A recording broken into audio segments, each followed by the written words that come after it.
I am not joking when I say this is the best update that we have gotten to Honkai Star Rail to date.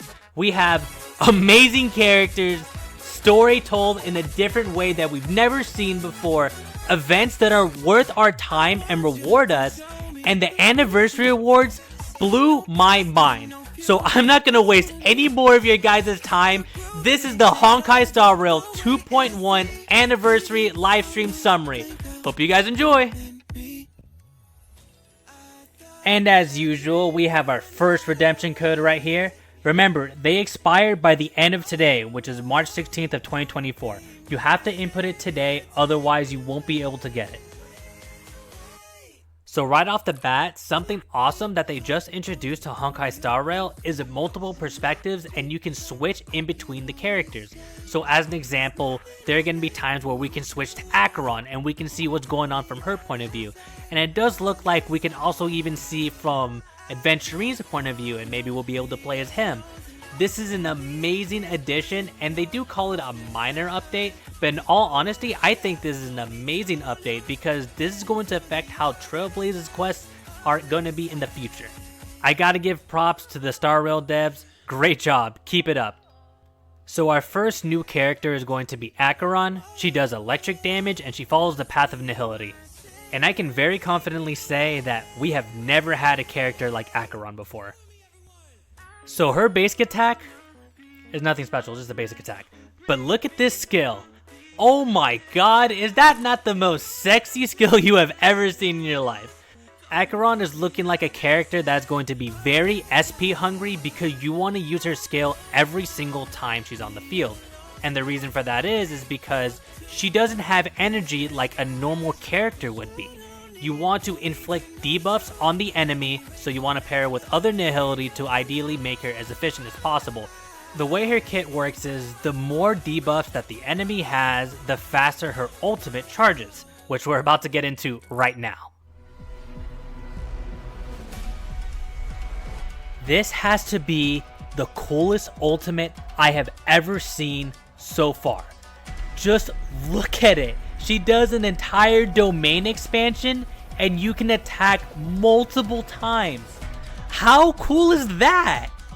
So from what we have seen and what the devs explained, you get to choose the first 3 times to attack whichever enemy you decide, and the final slash is guaranteed to attack every single enemy.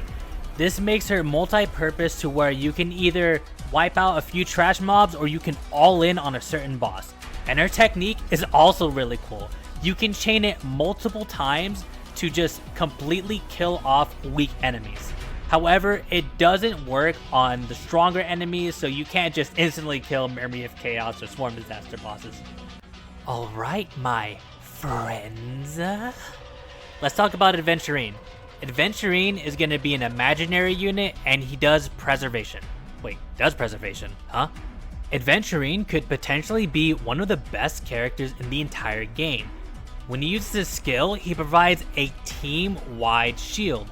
And not only that, he accumulates stacks up to 7, and once he hits 7, he does a follow-up attack hitting all enemies.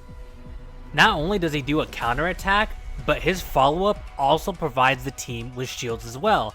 So he's going to be shielding his team, and he's going to be full countering that right back to the enemy. So it's just a vicious cycle of him constantly shielding the team and dishing out damage.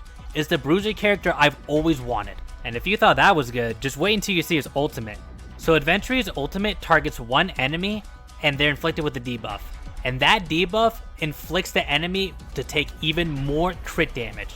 So you can not only protect your team very well, but you can make your team do even more damage. That is very valuable.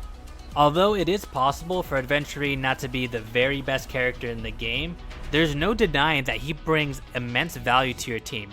If you're looking for a sustainer, consider getting Adventurine.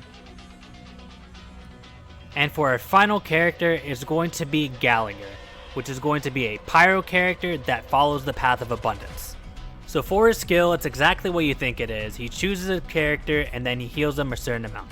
His ultimate is a different story. When Gallagher uses his ultimate, he applies a special debuff to all the enemies on the field. and whenever those enemies are attacked, whichever ally attacks them immediately gets healed a certain percentage. We're going to have to see the numbers whenever he comes out, but this looks like a pretty good character if you're looking for someone who wants to fight an aggressive team comp. Alright, and this is going to be our event banners for 2.1. We're going to be starting off with Acheron, and then Gallagher is also going to be featured on our banner, along with Pila and Dan Hung. And for the second event banner, we're going to have Adventurine, and the 4 stars are going to be Lynx, Luca, and Serval. But I'm in trouble because Locha is also going to be in Phase 1. I've been needing a Locha. And not only that, but I've been wanting Jingliu's Light Cone. So I don't know where I'm going to get all these Primo Gems from. And nobody cares about this 4-star Light Cone. I need Primos! Alright, and this is going to be our second redemption code. Don't forget, they expire by today, so input this as soon as you can. So now moving on to some of the newer stuff, we are going to be getting 2 new locations from what it looks like. It does seem like an amusement park, kind of like Disney World themed. We're also going to be running into some new events, which is going to be some mini games, something that we kind of expected already. And this looks like what's going to be the next major event. We're going to get a self-module resin, we're going to get a new text box, and some Primo Gens, which of course is the most important part. As far as the other events go, apparently we're going to be a bartender serving to a robotic dog of all things.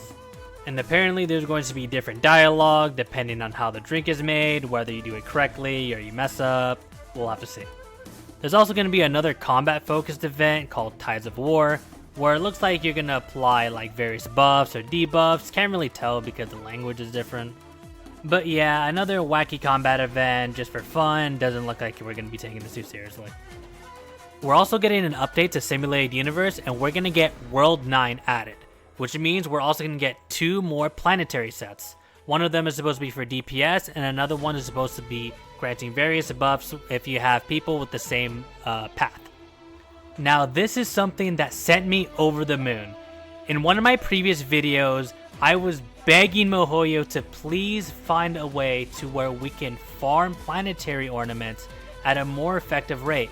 Well, they have heard our cries. In 2.3, we are finally getting a more efficient way to farm planetary materials. I am so thankful. There's also going to be other quality of life updates, like they added to Genshin, where we can finally do all of our assignments and just deploy them all at once. They're also going to be increasing our inventory cap for our relics, and there's also going to be more mini games if you guys are interested in that as well. And this is going to be our final redemption code, and all of the codes are going to be in the link description below, so check it out and make sure you input it today. It is going away. Alright, and here comes the showstopper. The man, the myth, the legend, Dway! Let's go! And he brings some amazing news. So us Honkai Star Rail players have been pretty spoiled rotten, but Dway is bringing something even better.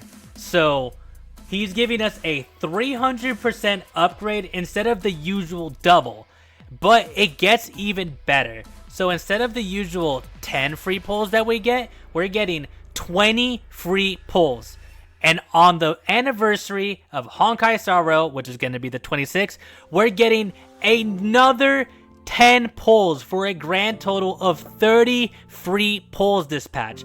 Are you kidding me? Dude, these guys are awesome. And this is why I love covering these games. To cover things like this and bring great news. So we have the 20 free tickets right here, the 16 Stellar Jades, and then we also have a top-up bonus in case you guys decide to pay. That's getting refreshed. But yeah, awesome news. Thank you so much, Star Rail.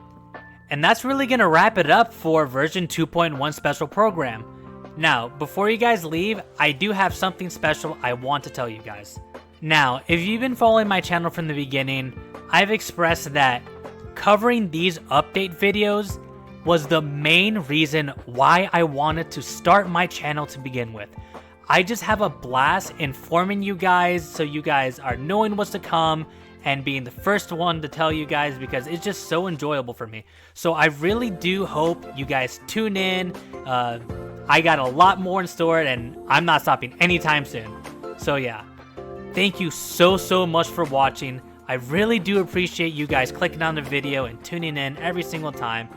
Stay tuned for all things gacha, especially for updates for 2.2. And as always, subscribe for more.